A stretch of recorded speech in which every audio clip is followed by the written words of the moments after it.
শিল্প বাণিজ্য দপ্তরের উদ্যোগে বুধবার কৈলাসহরের ঊনকোটি কলাক্ষেত্রে এক দিবসীয় কর্মশালার আয়োজন করা হয়েছিল। এই কর্মশালায় ব্যাংকের প্রতিনিধি এবং দপ্তরের আধিকারিকরা বিভিন্ন প্রকল্প স্থাপনের ক্ষেত্রে উদ্যোগীদের ঋণ প্রদান এবং সরকারি ভর্তুকি নিয়ে আলোচনা করেন। ঊনকোটি জেলা শিল্প ও বাণিজ্য দপ্তরের উদ্যোগে বুধবার এক দিবসীয় কর্মশালা অনুষ্ঠিত হয়।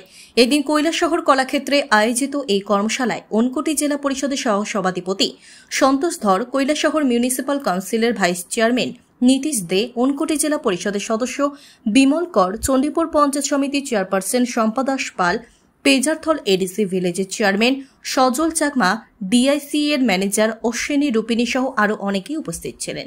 অনুষ্ঠানে অতিথিদের ফুলের তোড়া দিয়ে বরণ পর্ব শেষে প্রদীপ প্রজ্বলনের মাধ্যমে কর্মশালা সূচনা করা হয়। এদিন বিভিন্ন প্রকল্প স্থাপনের ক্ষেত্রে উদ্যোগীদের লোন প্রদান ও সরকারি ভর্তুকি নিয়ে আলোচনা করা হয়। বক্তারা উপস্থিত যুবক যুবতীদের সম্মুখে স্বাবলম্বন, পিএমই জিপি, পিএম বিশ্বকর্মা, পিএমএফএমই ইত্যাদি প্রকল্প নিয়েও বিস্তারিত আলোচনা করেন।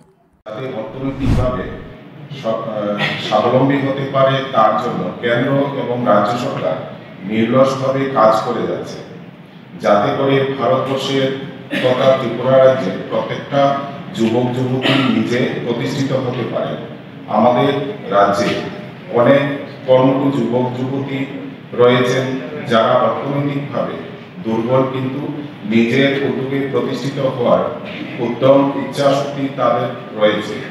তাদের জন্য ত্রিপুরা সরকারের শিল্প ও বাণিজ্য দপ্তরের উদ্যোগে অনেকগুলো প্রকল্প রয়েছে, যেমন পিএমইজিপি স্বাবলম্বন প্রকল্প, পিএমএফএমই প্রকল্প ইত্যাদি। এইসব প্রকল্পের আওতায় বেকার যুবক যুবতীগণ নিজ উদ্যোগে নিজের ব্যবসা প্রতিষ্ঠান চালু করে নিজেকে প্রতিষ্ঠিত করতে পারবেন, যেখানে শিক্ষাগত যোগ্যতার কোনো মাপকাঠি থাকবে না।